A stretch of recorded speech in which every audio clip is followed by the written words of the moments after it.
میٹھے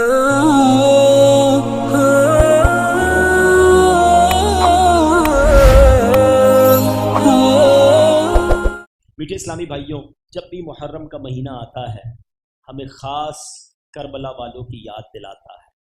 تاریخ دنیا میں ایسی ظلم کی داستان کبھی نہ ہوئی ہوگی کہ نواسہ رسول، جگر گوشہ بطول، پیارے آقا علیہ الصلوۃ والسلام جن کو فرمائیں میرے پھول، ان کے ساتھ جو ظلم کیا گیا۔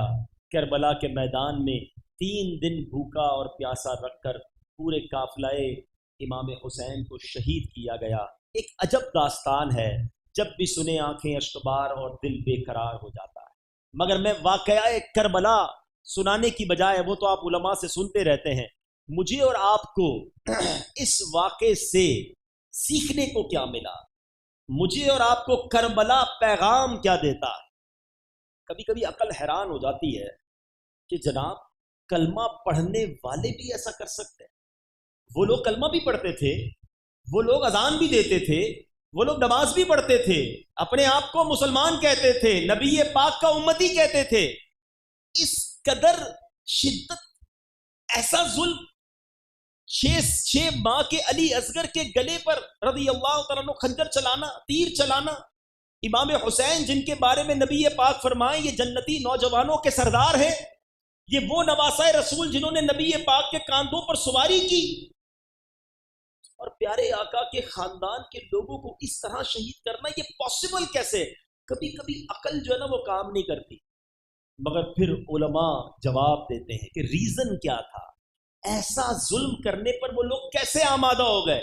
یہ بڑی خطرناک بات کرنے چاہ رہا ہوں، اور یہ ریزن پتا ہونے کے بعد، یہ وجہ معلوم ہونے کے بعد میں نے اور آپ نے اپنے آپ کو چیک کرنا ہے، کیونکہ نبی پاک صلی اللہ تعالی علیہ وسلم فرماتے ہیں 2 بھوکے بھیڑیے بکریوں کے ریوڑ میں چھوڑ دیے جائیں، بکریوں کا ایک پورا غول جا رہا ہو اور 2 بھوکے بھیڑیوں کو اس ریوڑ میں چھوڑ دیا جائے، وہ اتنا نقصان نہیں پہنچاتے جتنا کہ مال اور مرتبے کا لالچ انسان کے دین کو نقصان پہنچاتا ہے۔ ذرا سوچئے، ایک اور جگہ حضرت سیدنا حسن بصری رضی اللہ تعالیٰ سے مرسلن مروی ہے، دنیا کی محبت ہر برائی کی جڑ ہے۔ اب ذرا آج کے دور میں دیکھتے ہیں، کبھی کبھی لوگ کہتے ہیں یہ کیسے ہو گیا، یہ اتنا بڑا ظلم کیسے کر دیا؟ ارے ان کو اقتدار کا نشہ تھا۔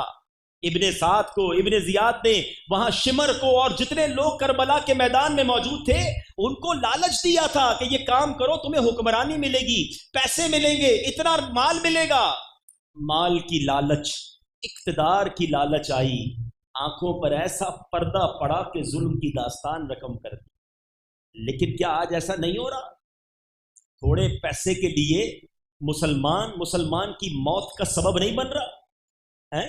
آج ملاوٹ کرنے والا کیا کر رہا ہے؟ جو معاذ اللہ چھوٹے تھوڑے سے سکوں کے لیے دوائی میں ملاوٹ کر دیتے ہیں۔ ارے دوائی تو جان بچانے کے لیے تھی نا۔ مسلمان کہلانے والے آئے دن پکڑے نہیں جاتے، کھانے پینے کی چیزوں میں کیا ملا رہے ہیں جناب، کوئی پتی کے اندر برادہ ملا رہا ہے، کوئی چینی کے اندر کیا ملا رہا ہے، کوئی کیا ملاوٹ کر رہا ہے۔ یہ کیا ہو رہا ہے؟ چند سکوں کی خاطر بھول گئے؟ یاد رکھنا، یہ دنیا کی لالچ اور یہ تھوڑے سکوں کے لیے کسی دوسرے کا بیڑا غرق ہوتا ہو تو ہو جائے، یہی تو یزیدی طریقہ تھا نا، یہی تو یزید والوں کا انداز تھا۔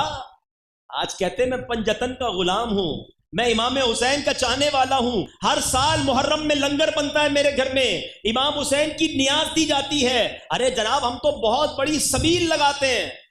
ساری چیزیں ایک طرف، بتاؤ لالچ چھوڑی کہ نہیں ہے؟ یہ لالچ تو یزیدیوں کا کام تھا نا۔ کیا امام حسین نے معاذ اللہ لالچ کی تھی جو تم کرنے بیٹھے ہو؟ بس کسی طرح مال آنا چاہیے، کیا نوکری کرنے والا، کیا کاروبار کرنے والا، کیا ٹھیلا لگانے والا۔ ایسا نہیں ہے کروڑ پتی آدمی بے ایمانی کرتا ہے، جس کو جدھر موقع مل رہا ہے اوپر الگ فروٹ دکھائیں گے، نیچے گلا سڑا فروٹ تھما دیں گے۔ کیا ہے یہ؟ یزیدی طریقہ ہے، مال کے لیے اگلے کا نقصان کر دینا، یہ یزیدی طریقہ ہے۔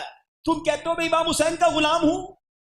ایک بار نبی پاک صلی اللہ تعالی علیہ وسلم ایک غلے والے کے پاس سے گزرے اور اس کے غلے میں ہاتھ لگایا اور اس کے غلے میں ہاتھ اندر ڈال دیا تو وہ گیلا تھا۔ آقا نے فرمایا یہ گیلا والا اوپر کیوں نہیں رکھا؟ کہ حضور بارش ہو گئی تھی۔ فرمایا اگر گیلا ہو بھی گیا تو گیلا والا اوپر کیوں نہیں رکھا؟ پھر وہ تاریخی الفاظ فرمائے من غش فلیس منا، جس نے دھوکہ دیا وہ ہم میں سے نہیں۔ اب بتاؤ کون ہے جو دھوکہ نہیں دیتا؟ جس کو جدھر موقع ملتا ہے کسی طرح پیسے آ جائے، کسی طرح مال آ جائے، حلال حرام چھوڑو جناب، سود کا کاروبار کر لیتے ہیں، رشوت کا کام کرتے ہیں، جھوٹ بول کر ملاوٹ کر کے۔ کیا جواب دو گے امام حسین کو؟ اور کہتے ہو میں پنجتن کا غلام ہوں، کربلا کا میدان اور کیا پیغام دیتا ہے؟ امام حسین جس وقت شہید ہوئے اس وقت سجدے کے عالم میں تھے، کربلا کا وہ سجدہ پیغام دے رہا ہے کہ دیکھو نماز کبھی نہ چھوڑنا۔ پنجتن کا غلام کہلانے والا فجر قضا کر دیتا ہے، اس کی ظہر چلی جاتی ہے، اس کی عصر مغرب چلی جاتی ہے، اور کہتا ہے میں تو پنجتن کا غلام ہوں، یہ غلامی ہے؟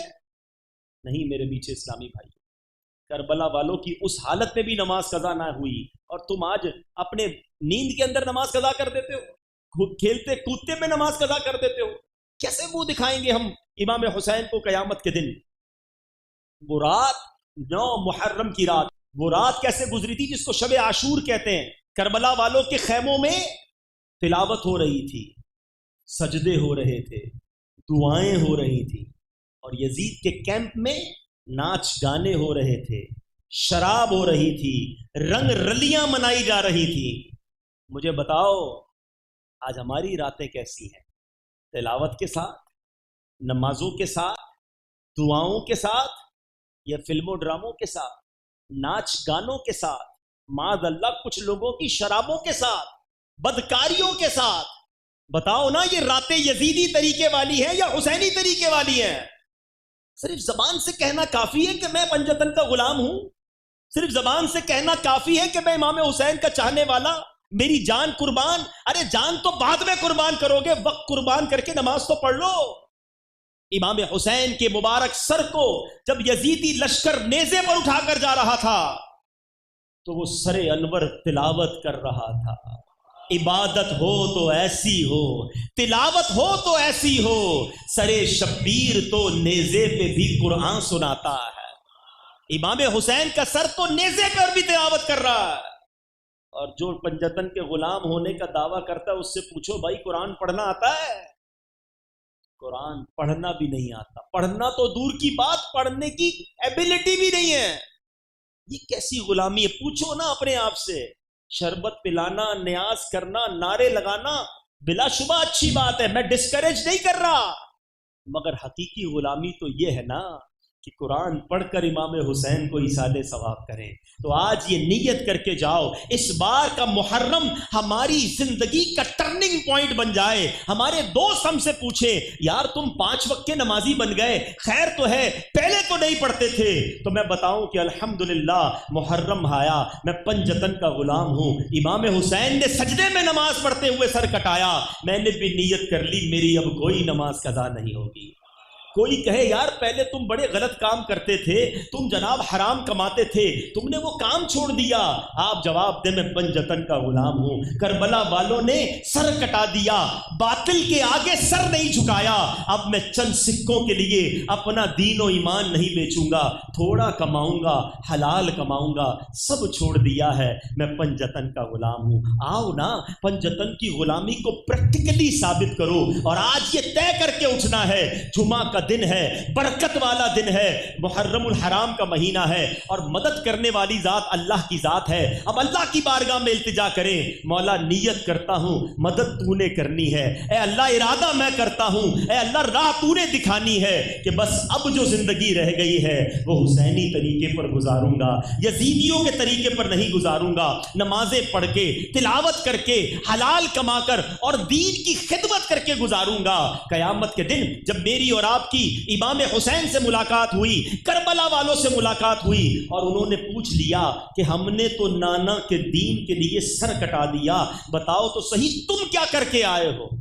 تو کچھ ہے جواب دینے کو؟ لوگ کہتے ہیں یار میں نیک بن بھی گیا تو فائدہ کیا، سارے ہی جھوٹ بولتے ہیں۔ ارے خود اتنا کر جاؤ کہ امام حسین کو عرض کر سکو حضور میں اپنے حصے کا چراغ جلا کر آیا ہوں، میں نے سچ بول کر زندگی گزاری، میں نے نمازیں پڑھ کر گزاری، تلاوت قرآن کر کے گزاری، میں نے حضور حرام نہیں کمایا، آپ نے تو بہت بڑی قربانی دی، تھوڑی قربانی میں بھی دیتا تھا، کبھی کبھی دعوت اسلامی کے مدنی قافلوں میں جاتا تھا، میں نے بھی کچھ لوگوں کو نماز کی دعوت دی، میں نے بھی آپ کے نانا کی سنتوں کی طرف کچھ کو بلایا، حضور میں نے کوشش کی ایک مسجد بھی بنائی یا مسجد میں حصہ بھی ملایا، حضور خود تو عالم نہ بن سکا، کئی طلباء کے لیے جامعۃ المدینہ بنایا جس میں علماء بنتے گئے جو آپ کے نانا کے دین کا پرچار کرتے رہے، حضور تھوڑا سا کام کر کے لایا ہوں، اپنی بارگاہ میں قبول فرما لیجئے۔ ایسے تو بن کر جاؤ نا کہ جب امام حسین سے قیامت کے دن ملاقات ہو تو جواب دینے کو، منہ دکھانے کو ہو، مگر آج بہت بڑی تعداد وہ ہے جو سوچیں کہ کیا جواب دو گے امام حسین کو کہ دین کا نام روشن کرنا تو دور کی بات، میں دین کا نام برباد کر کے آیا ہوں۔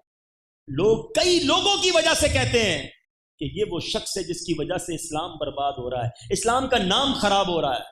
سوچئے گا ضرور، اللہ دعوت اسلامی کے مدنی ماحول کو سلامت رکھے کہ جو آج ہمیں حسینی طریقے پر چلنے کا موقع دیتا ہے، جو ہمیں اہل بیت اطہار اور صحابہ کرام کی سیرت پر عمل کرنے کا موقع دیتا ہے۔ دعوت اسلامی کا ماحول کتنا کربلا والوں سے محبت ہے پتہ ہے آپ کو؟ ہمارے مدنی قافلے 72 گھنٹے کے مدنی قافلے ہیں، ہمارے مدنی انعامات 72 مدنی انعامات ہیں۔ کیا راز ہے اس کے پیچھے؟ 2 اہم ترین کام، مدنی قافلہ، مدنی انعام، دونوں میں 72 کا عدد ہے۔ اللہ سلامت رکھے عاشق اہل بیت امیر اہل سنت کو کہ کربلا والوں کے قافلے والوں کا عدد 72 تھا، امیر اہل سنت نے مدنی قافلہ بھی 72 گھنٹے کا کیا، مدنی انعامات بھی 72 عطا فرما دیے۔ ان دونوں کو تھام لو، فیضان اہل بیت تمہیں نصیب ہو جائے گا۔ اللہ تعالی ہم سب کو عمل کرنے کی توفیق عطا فرمائے۔